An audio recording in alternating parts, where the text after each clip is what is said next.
The Drawworks has a large spool or drum around which the crew members wrap the drilling line.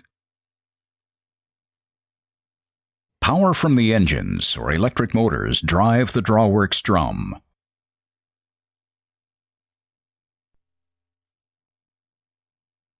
When the driller activates a control and releases the brake, the drum reels in drilling line.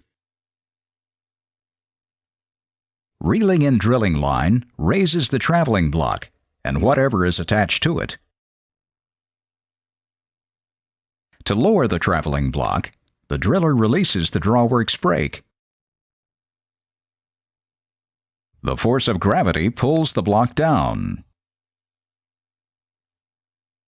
The driller controls the descent by applying the brake to slow or stop the downward travel.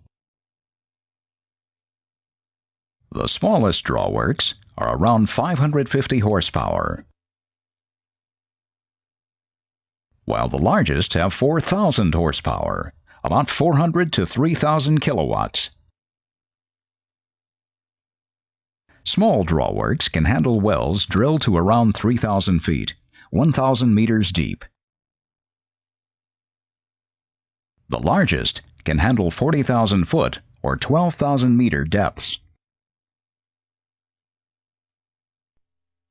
When the driller moves the brake handle down, the Drawworks brake bands exert friction on both rims of the drum. We're only showing one rim to keep it simple. This friction slows or stops the drum. When the driller lifts the brake handle a small amount, tension on the bands eases. With tension eased, the Drawworks drum rotates a small amount to gradually lower the load. When the driller lifts the handle up fully, the bands do not touch the drum rims at all. The drum rotates freely, and the load drops in free fall. Many new Drawworks use a disc brake system. Disc brakes are more efficient than drum brakes. A typical disc brake system consists of three major components. Two discs, one on each end of the drum. A hydraulic operating system, which you can't see here. And caliper and pad assemblies. The system has 6 service calipers, 3 on each disc, and 2 emergency calipers, 1 on each disc. When the driller engages the brake, hydraulic pressure pushes in the pads inside each service caliper. The pads contact the disc and slow or stop the drum.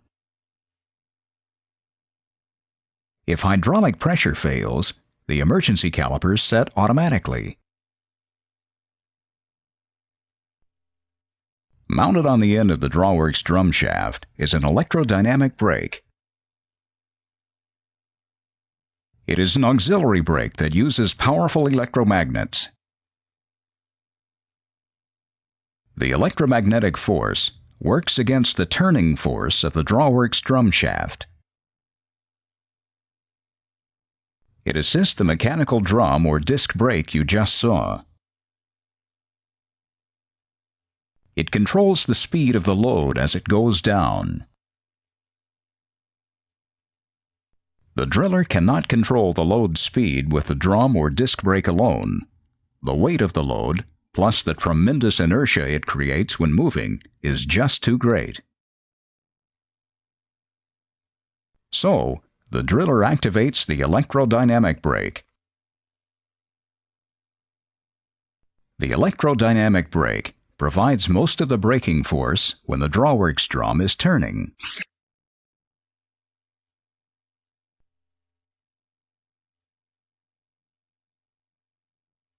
The most modern Drawworks braking system does not use an electrodynamic brake.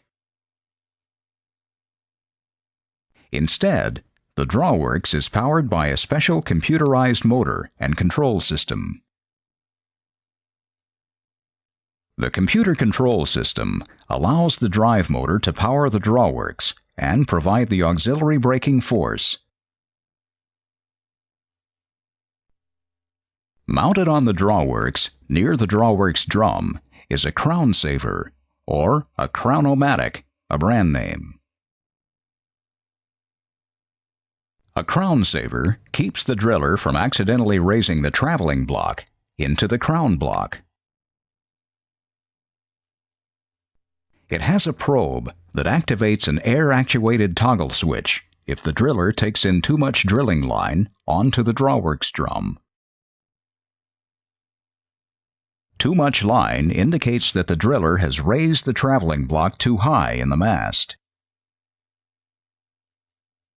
If he raised the block any more, it would crash into the crown block or separate the rotary hose, causing a lot of damage. Too much line on the drum activates the toggle switch. The switch then immediately engages the Drawworks brake and disengages the Drawworks clutch.